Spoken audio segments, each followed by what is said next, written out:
All right, so let's start talking about the legislative branches of our countries. So it starts with unicameral legislators, which means there are one chamber in the legislative branch. There's one house. Now, these are considered to be more simple and efficient because there's less obstacles for policy to have to go through to be passed. You have a smaller number of people that have to vote and approve of it. It's also considered cheaper. You have to hire less. You have to have less infrastructure for them to meet in. Hiring less means you pay less, so it is cheaper. It is also considered to be more accountable. There's a smaller body that's proposing and passing and agreeing with these laws and policies that's being passed in the country. If they're doing something that the people believe they shouldn't be doing, they're going to point fingers at this one simple body. And in our course, that's going to be Iran and China. They are unicameral legislators. Now we have bicameral legislators, which have two chambers, two houses. And this has advantages in greater representation when you have more representatives representing the different viewpoints of the people within the country. We're going to have more people possibly possessing minority viewpoints. There's also going to be a system of checks and balances within the legislative branch themselves. One chamber could reject another chamber's proposed law, so they could vote on it, but majority say no, and that law won't be passed. It's also considered to be more stable and promotes political stability than a unicameral legislator. And Nigeria, the United Kingdom, Mexico, and Russia are considered bicameral legislators. Let's look at our countries individually, starting with China. So China's party control system consists of an elected National People's Congress. This is the NPC, and the Constitution creates this organization, and they recognize it as the government's most powerful institution. Now, is it? Not really. Members of the NPC serve term limits of 5 years. However, they're not elected by the peoples. The people don't go in and vote for legislators to represent them. No, they're not representing the people. They're representing the Communist Party. So they're indirectly elected through a series of regional communist legislative assemblies. So these assemblies are going to select the National People's Congress. The National People's Congress will then select the president. So again, the people in China are not electing their president. Their head of state is chosen by other members of the Communist Party. And then they will approve the premier. So the president will select the premier. The NPC will approve of this premier, and they'll serve as the head of government. And of course, they will legitimize policies of the executive, and there's not going to be really any problem with this because they're, for one, the only body that these policies have to be legitimized from, and they're already going to agree with them because communist China. Everything in that political system that gets anything done is part of a communist agenda. And because of this, they are a rubber stamp of executive policy decisions. Now, unlike most legislators throughout the world, the NPC only meets for 2 weeks each year. That's literally it. That's all they do. The Constitution claims it's the most powerful institution, but how can you be the most powerful institution if you meet for only 2 weeks? It just doesn't add up. It doesn't really live up to that name. And we'll also talk about why later on. Let's talk about Iran's legislator. So this is the Majles. They are elected by the people, not like in China, and they hold the power to approve legislation, oversee the budget, and confirm presidential nominees to the cabinet. So the president will pick people for the cabinet, and the legislator will approve them. So that's a system of checks and balances. This body acts under the system of the Guardian Council, more checks and balances, and the Guardian Council assures that any law that's being passed by the Majles is compatible and follows Islamic Sharia law. So let me give you an example. So in Iran, it is illegal to open a bar because under the Muslim faith, you're not allowed to drink. So let's say that the Majles pass a law that allows bars. The Guardian Council would shoot this down, saying that it isn't compatible with Sharia law. That's their role. There are 290 members of the Majles. They're elected on fixed terms of every 4 years, and these are separate from your presidential elections. Elections are partially multi-member districts and partially single-member districts. The Guardian Council is also important because they will filter candidates for office. So not everyone can run. Joe Schmo cannot run. Now, half of the Guardian Council is appointed by the Supreme Leader, and half's appointed by the head of the judiciary, who is selected by the Supreme Leader. And the majorals have a role in this because they will vote and approve of these appointments. So they're not going to initially select the members. That's the job of the head of the judiciary and the supreme leader. However, the majorals will vote and say, okay, they're okay. They're Muslim enough. Essentially, that's what they're doing. Let's talk about Mexico now. So this consists of an elected lower house, which is the Chamber of Deputies, and they'll approve legislation, levy taxes, and verify the outcomes of elections and make sure they were free, fair, competitive, that sort of thing. Every vote counts. The cartels didn't intervene, that sort of thing. So these 500 members hold singular 3-year terms, makes them very accountable. The elected upper house, the Senate, holds the unique power to confirm presidential appointments to the Supreme Court. That's very important to know that this is something that the Senate can only do. So the upper house of Mexico can approve of these presidential appointments to the Supreme Court. They can also pass legislation, approve treaties, and approve federal intervention in state matters. So they could approve a federal military intervention to help drug cartels. Not help them, but to help stop drug cartels. Typically, our upper houses have fewer members. So in Mexico, there are 128 members in the upper house. 3 members are representing each state, plus some other districts like Mexico City. And they hold singular 6-year terms. Nigeria, very similar. They have an elected upper and lower house. They have a Senate, which is the upper house. And then they have a House of Representatives, not a Chamber of Deputies. Both chambers hold the power to approve legislation and hold the cabinet accountable for policy implementation.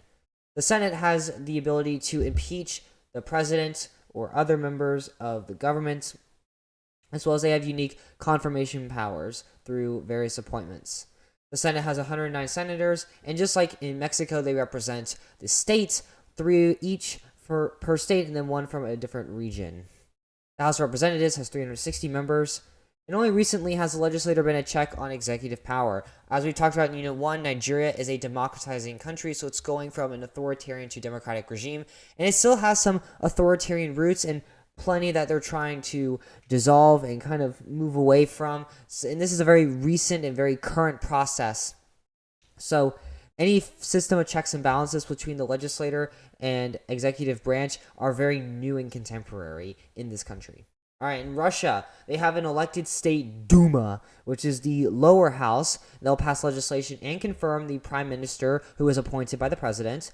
They serve to represent the voters, to represent the individual people of Russia. And 340 out of 450 seats are held by the United Russia Party, the dominant party of Russia. So are they really representing voters? Well, some could say they are. If 340 out of 450% of the people in Russia attach themselves to the United Russia Party or vote for the United Russia Party. Well, it's kind of a coincidence that there's not very many seats that are held by opposing viewpoints. Now we have a Federation Council, which is the upper house. They'll approve budget legislation, treaties, judicial nominees, and troop deployments. And just like in Nigeria and Mexico, this upper house represents the regions, except they have 2 members from each of the 89 federal regions. One is selected by the governor, and one is selected by the regional legislature. So they're not voted on by the people. So that means they're representing the regions and overall regional interests. And they can reject legislation from the state Duma. However, it doesn't really do anything because the Duma can override this and still pass the legislation. Now, there's something to note. The power of the decree. The power of decree. The president holds the power of decree. And what does this mean? Well, it means it can pass law and the legislator can't do anything about it. They don't have any input in this matter. It's kind of like executive orders in the United States. However, this is Russia. It's called power of decree. So if Putin wants to pass a law, he can. And the legislator can't do anything about it. They say no, Putin, just laugh at their face. All right, let's talk about the United Kingdom's legislature. So it consists of 2 houses. It's bicameral. It has a House of Commons with 650 members, so it's the lower house, and they'll approve legislation and the prime minister who's appointed by the monarch. So I've said before that the parliament will appoint and select the prime minister in the United Kingdom because they don't have a president, and the people don't vote for the prime minister. And let me elaborate on this a little bit. So the monarch will appoint a prime minister, and the House of Commons will vote and approve of this prime minister, and they can say no. That can't happen. That is 100% a possibility. The monarch can't just override that. But the monarch and the House of Commons will agree essentially not prime minister. They may be recommended by the House of Commons too. There's a lot of say that goes into this process. And the House of Commons has expanded its power tremendously, particularly through two acts, the 1911 and 1949 Parliamentary Acts. And around this time, the monarch, which is the king or queen, has lost a considerable amount of its power. It's essentially been transferred to the House of Commons and other parts of the political system. And then we also have a House of Lords, which is the upper house, which has 775 seats. And they review and amend bills from the Commons. They can't reject any bills that are passed by the House of Commons, but they can delay it for up to 2 years. So let's say the House of Commons passes a monetary policy. The House of Lords are going to say, no, we're not ready for this economic policy yet. Let's delay it for 2 years, and we'll be ready probably by then. They can do that, and that serves as a form of checks and balances between the two chambers. Now, they have considerably lower power. For one, they can't override legislation, and they can't pass legislation. It has to be brought up through the House of Commons. It's also the only hereditary house in the world today. Now, what does this mean, a hereditary house? It means some of the seats are inherited. It's not directly elected by the people, unlike the House of Commons. By thy people. By the people. So the hereditary peers are seats passed down through family, so they're inherited. And we have life peers, where the individual was appointed because of a lifelong service. So neither of these types of seats, are elected by the people. The House of Commons, though, is elected by the people. Okay, so we talked about the legislative systems for our core countries. Now let's talk about the idea of independent legislators. It is exactly how it sounds. The legislators have the ability to do their job correctly and efficiently, independently. And this is basically separation of powers. So there's very low fusion between the other branches. There may be fusion to some degree. This is only part of it. For the most part, there is some degree of separation of powers. There's checks and balances, particularly between the executive, legislative and judicial. So judicial review can come into play, or the executive can veto a law. Now, the UK, Nigeria, and Mexico, for the most part, have independent legislators. I know the UK has a fused legislator between the executive and the legislative branch. However, it's not fused to the degree that the legislator is not independent. It's not a rubber stamp, as we would say, for China or Russia.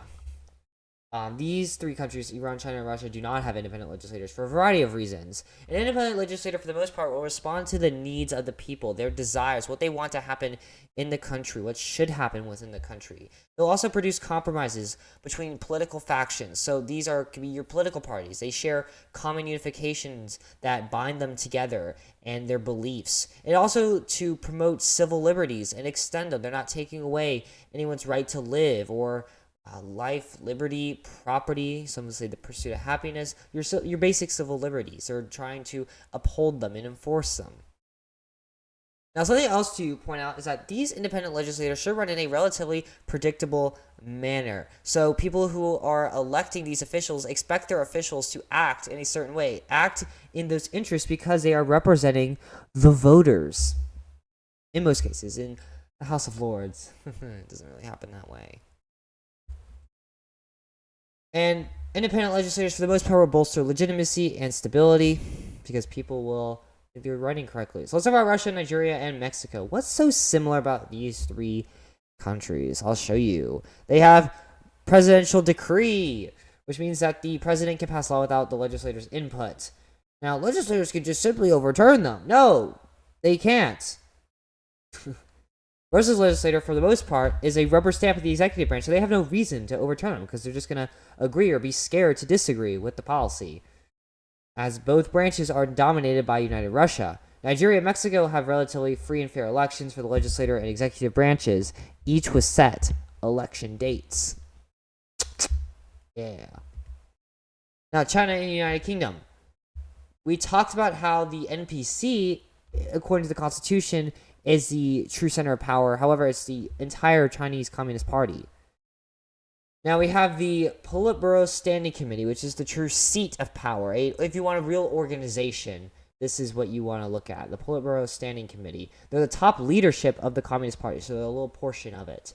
They'll assume legislative duties for 50 weeks out of the year when the NPC is not in session, so they're the true legislator. They'll even set the legislative agenda. and they'll supervise NPC member elections. So the NPC is just kind of a small little baby to them. They'll also, quote unquote, interpret laws and the Constitution. The Constitution that they don't really follow that well.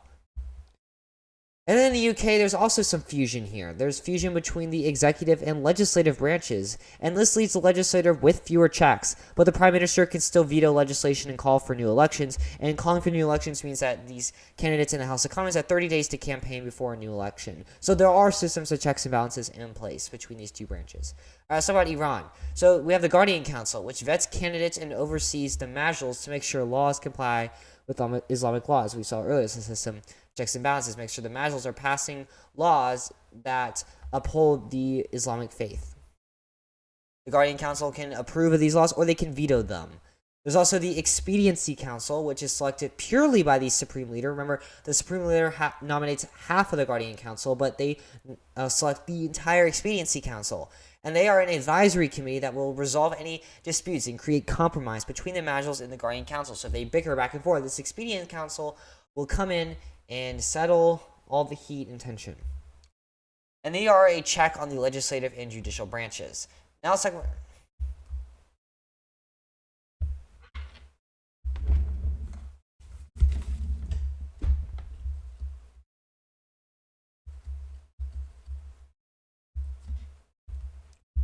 And they are a check on the legislative and judicial branches. Thanks so much for watching. Please like and subscribe. It's free, which means it costs $0, and it really does help me out. Leave a comment down below with any questions. I'll be happy to answer them. There's some links down below in the description with practice tests, key terms, guided notes, all that fun stuff. Head on over to the next AP Comparative video on some really cool political stuff.